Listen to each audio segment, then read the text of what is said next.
What's up guys, Skittlerampage here. So Demon Slayer Funko Pops Wave 1 kinda suck, and here's why.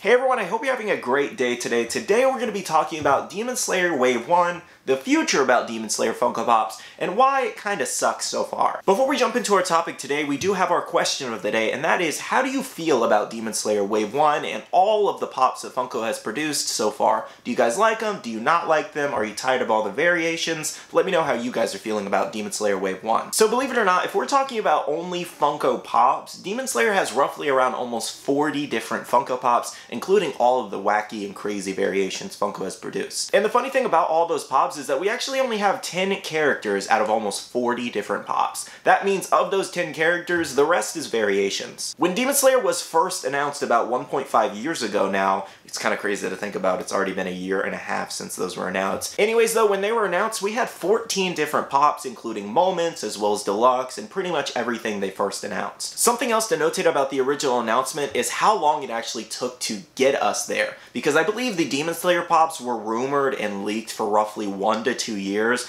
They kept getting delayed and pushed back, and then they finally had their announcement, and even after all that time just getting to the announcement, right after that, it still took almost a year for everybody to get their Demon Slayer pops. So you have to consider that these Demon Slayer pops took roughly 1 to 3 years to even get into our hands. For Demon Slayer just starting out, we definitely had some really awesome ones in this wave, like the Tanjiro vs. Rui moment, Tanjiro Water Dragon, Giyu Tomioka there. Mini Nezuko was pretty cool, but upon release it was pretty lackluster with how small it was in the giant deluxe box. Then we had our chase variants like Inosuke, as well as Tanjiro with the flames all around him, and then we did have the Hot Topic exclusive, the one where he had the mask. So again, we had a really great start to this wave, and then they started making new characters, which of course new characters are always welcomed, but with those new characters came pretty lackluster molds. Like Guillaume, for example, this one is exclusive to Hot Topic, and it does have the chase where he is crying. In reality, that is a pretty lazy chase just to have some tear streams going down his face, and nothing else really be different about the pop. I do feel like they could have done a lot more with this pop, and it does remain as one of the laziest chases in this set in my opinion. While it does make sense, it is just lazy at the end of the day, and the crazy part is the amount of value that this pop actually has, and how that chase just doesn't justify it. And you think after Guillaume, you're like, okay cool, they're probably going to make some of the other Hashira, they're probably going to make other characters in Demon Slayer.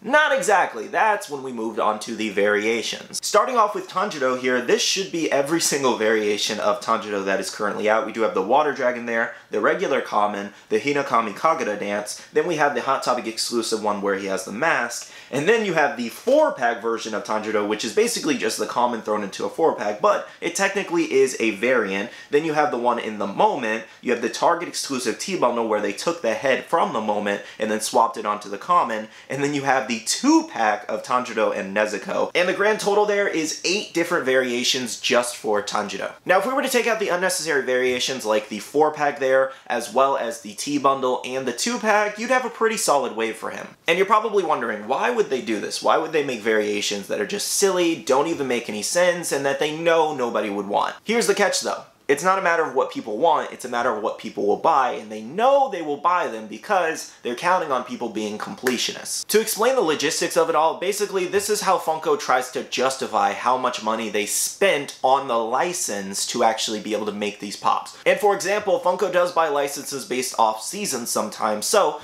basically, this would be Season 1. Everything in Wave 1 is Season 1, and they try to milk those molds as much as possible and make as much money as possible just out of that Season 1 license. If you just take the common Tanjiro there, you can see that they actually sold it to you 3 times, including the regular common, the 4-pack, as well as the 2-pack there. That would be 3 different variations, not including the one where they head swap the moment one, which technically would be 4 because you're using the body. So they sold you the same pop 4 times, just marketed it differently. Another reason they do this is because of overstock. They have an excessive amount of a pop they can't sell anymore, so they throw it in a 2-pack, for example. They already sold it to you as a common. If they throw it in a 2-pack, then it's something new, slap on a sticker, and now you're buying it again, and in turn, they get rid of that excessive stock. I will say though, at least with the Tanjiro pops, they do have some very creative ones in there. Unlike Inosuke though, there's a lot less detail here. Checking out his variations, we do have the GameStop exclusive T-bundle there, which is basically just an unmasked version of the common, if you did not know that. on the bottom there, you do have the 2 Chalice Collectibles exclusives, which we thought was going to be the only variation of Inosuke unmasked at the time, and then they dropped that GameStop one, and basically you could just buy the GameStop one as a substitute for that chase and not have to spend $100 on the chase. Now, if you look at it from a consumer standpoint and the ones buying it, it's great because we don't have to buy that expensive chase now, but if you look at it from a business standpoint, Chalice kind of got screwed there. Moving on, we do have the 4-pack of Inosuke as well as the common Inosuke. We have the lounging Inosuke over at Box Lunch, and then in the middle there is the newest Inosuke coming in Demon Slayer Wave 2.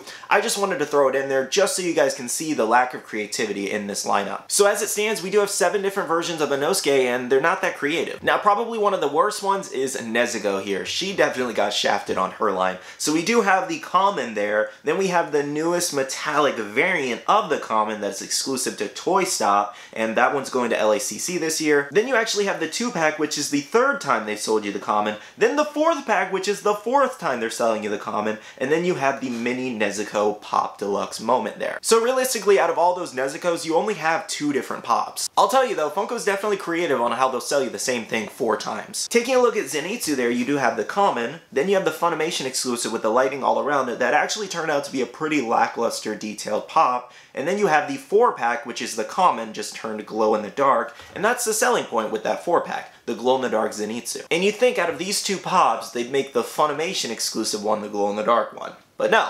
Let's make the common glow. Then as time went on, we did get our Comic-Con exclusives of Inmu and Muichiro there. Now the unfortunate thing about both of these exclusives is that not a lot of people cared about Inmu, and in my opinion, the Muichiro pop should have been a common. It doesn't scream exclusive at all, it's just him standing there, a very, very basic mold. Of course though, I feel like that's a hot take because I know a lot of people love Muichiro's character, but at the end of the day, if you really look at this mold compared to some of the other ones, it's very, very basic. And if he wasn't a Comic-Con exclusive, then he definitely wouldn't be worth $100 in my opinion. So I do feel like for the first Comic-Con exclusives for Demon Slayer, they definitely could have went all out. Though I can also understand why these molds are so basic is because they were limited to what happened in Season 1, essentially. So Funko can only make something that actually happened in the show into a Funko Pop. So that's why they're so basic, at least that's my thought process anyway. So outside of the 2 Comic-Con exclusives, Guillaume and the original pops that were announced, all these variations were just unnecessary and unneeded, and it really, really makes the wave look very underwhelming. Now, if you missed it, over at Funko Fright Night 2, Funko did actually tease the Demon Slayer Wave 2 pops, including Inosuke there, Rengoku, which a lot of people love and are excited about, Sanemi there, Kanao, and we do have Mitsuri there. So honestly, for commons, not a bad lineup so far. Outside of that Inosuke,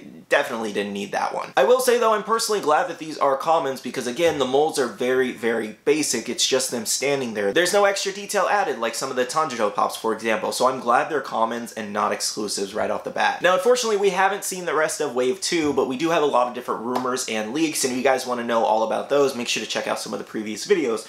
But for the first 5 starter pops that were teased by Funko, it's looking like a pretty quality wave, and I'm hoping that they don't branch off like crazy like they did with Wave 1.